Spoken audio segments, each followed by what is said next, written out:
We're now looking at the case of quadric surfaces when we have an equation of the form ax squared plus by squared plus cz squared is equal to d, and the values a, b, and c are not all the same sign, and we are going to assume that d is greater than 0.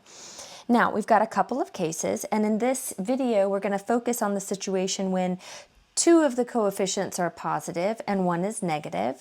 The other case would be where two coefficients are negative and one is positive. We are going to graph them using the same techniques, although in this video the example is going to be a hyperboloid of one sheet. But we basically would approach it the same way in either of those cases.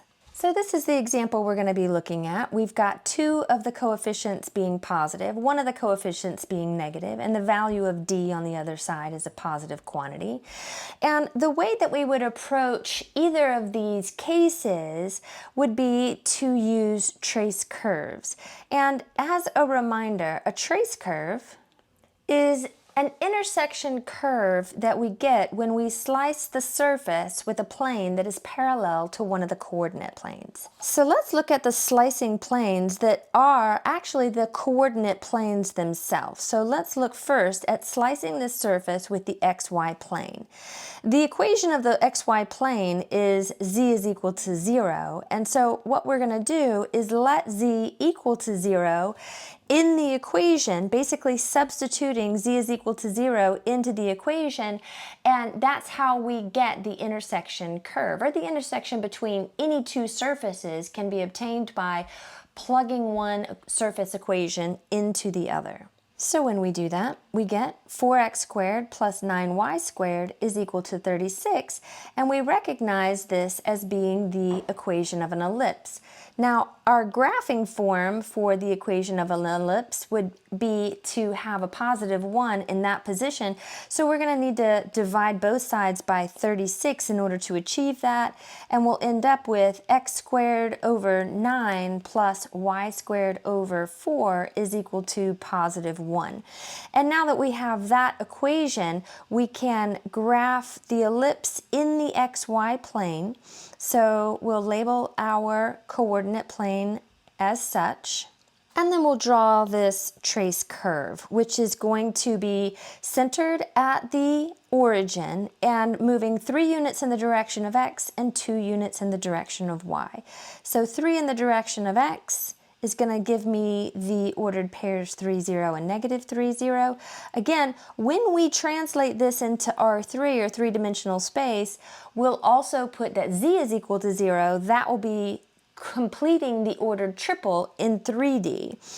Now let's move 2 units in the direction of y. So my x coordinate is 0, my y coordinate is 2, and again we will have the z coordinate being 0 once we move into 3D space. And what we see in this two-dimensional xy plane is that we do have the graph of an ellipse, so we'll connect these dots with an elliptical trace curve. Now let's do that again for another coordinate plane. This time, let's look at the YZ plane, basically slicing our quadric surface with that YZ plane, which has the equation x is equal to 0. So let's let x equal 0 in our equation, which as a reminder was 4x squared plus 9y squared minus 36z squared is equal to 36. So when we let x equal to 0 in this equation, we end up with 9y squared minus 36z squared is equal to 36, which hopefully you recognize as being a hyperbola. The standard form for the equation of a hyperbola is going to have a 1 in this position, so we're going to need to divide both sides by 36 in order to achieve that. So we end up with y squared over 4 minus z squared over 1, and then we're equal to 1 over here.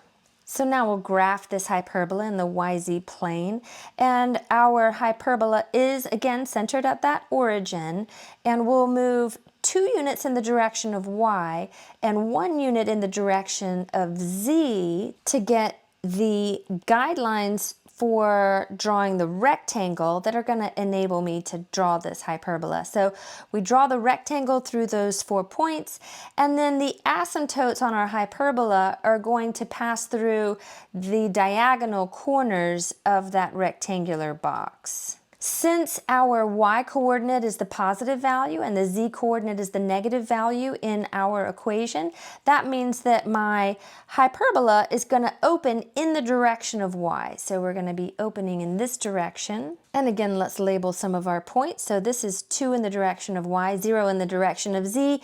And when we graph this in 3D, we will also let the x-coordinate be equal to 0. Again, this is the plane, x is equal to 0. So when we go to 3D, we'll be plugging 0 in for x in those ordered triples.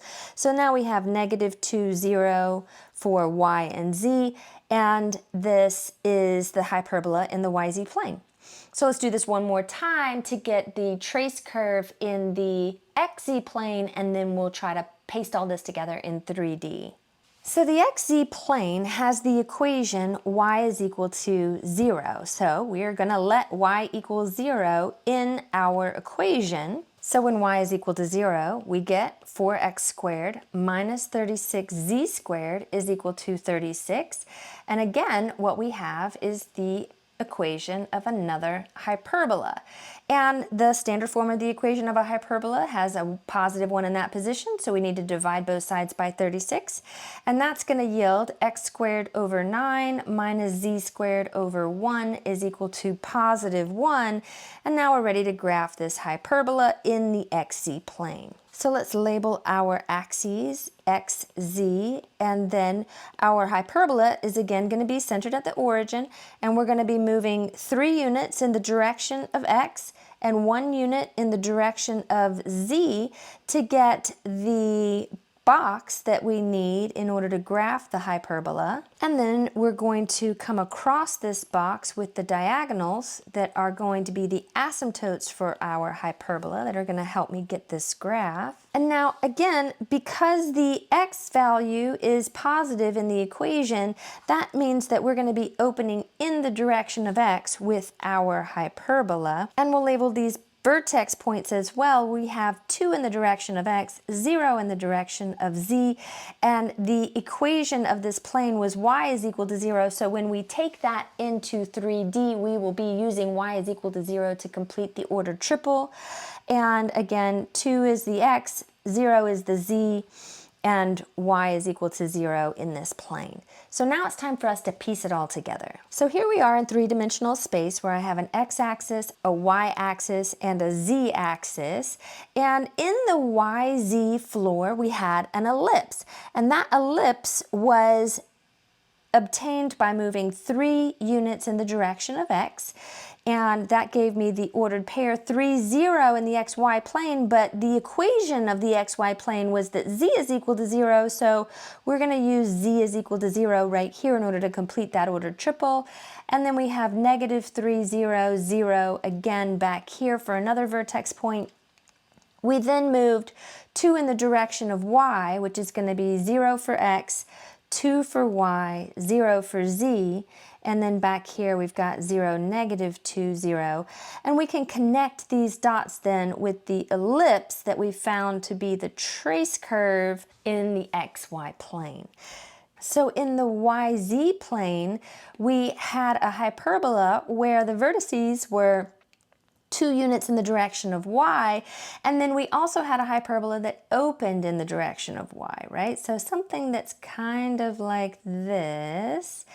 In the xz plane, we had a hyperbola that was 3 units in the direction of x, and then we opened in the direction of x again like this. So again, pretty tough to draw this 3-dimensional surface, but basically what we'll see here is that when we look down upon it, and when we have trace curves that are parallel to the XY plane, we're going to see cross sections that are elliptical. But if I cross this or slice this with planes that are parallel to the YZ plane or parallel to the XZ plane, we're going to get hyperbolas.